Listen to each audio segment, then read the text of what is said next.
Hey, how's it going guys? This is Rohan from Tech Testified, and apparently with video producers creating more and more 4K content, manufacturers producing 4K TVs and monitors for such content to be consumed, this is what Apple has to offer to their consumers, the 5K iMac. Nothing's really changed about the iMac.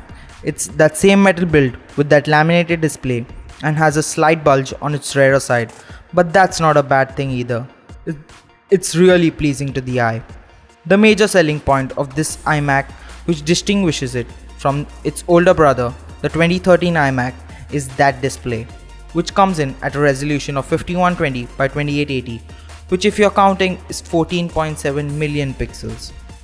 I really recommend going to an Apple store and checking one out in person. So as a desktop, what powers up those many pixels is the hardware inside it. The baseline model of the 5K iMac starts at $1999, and the model that I own is the $2299 model. It has a 3.2 GHz i5 processor which turbo boosts up to 3.5 GHz, 1 TB fusion drive which is actually an SSD and a hard disk combined, 8 GB RAM which is by the way user upgradable up to 64 gigs, an M290X graphic card with 2 GB of video memory. Considering you get a 5K display with this hardware is really a great option, with Dell's 5K display costing about the same, which is just a desktop monitor. Apple's 5K iMac really feels a bang for the buck. Talking about that display, it's hands down the best I've ever seen. Color accuracy is on point, viewing angles are great, and it's perfect for photo and video work. And having so many of those pixels on a display this big opens a crazy amount of possibilities. So for those who don't know what 5K actually means, is that it is 5 times the resolution on a 1080p panel and twice that of an older 2013 iMac, which really means it provides a great amount of screen real estate to play around with. Text looks crispy on a display. Icons look small on a resolution this big, but Apple takes this to the next level with something that is called scaling, which actually means that text, UI elements, and all that stuff will function at 2560 by 1440, but in place of 1 pixel, there'll be 4 pixels put into that same space, which will by the way look crispy as hell. For those 4K video editors out there looking to edit their 4K content, this display is really the one for you. You could have a video playing natively at 4K and have some screen to bear for the timeline. But with this hardware running these many pixels, I heavily recommend 4K editors to invest in the i7 model, as 4K editing heavily relies on the processor.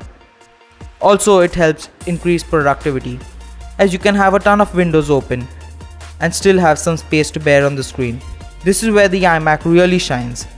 Also, as a person who'll use this machine on a day-to-day basis, not only as a video editing machine, but also for casual stuff like consuming media, surfing the web, it really holds up well. You can also do some light gaming, but as we all know, Macs and games are never made for each other.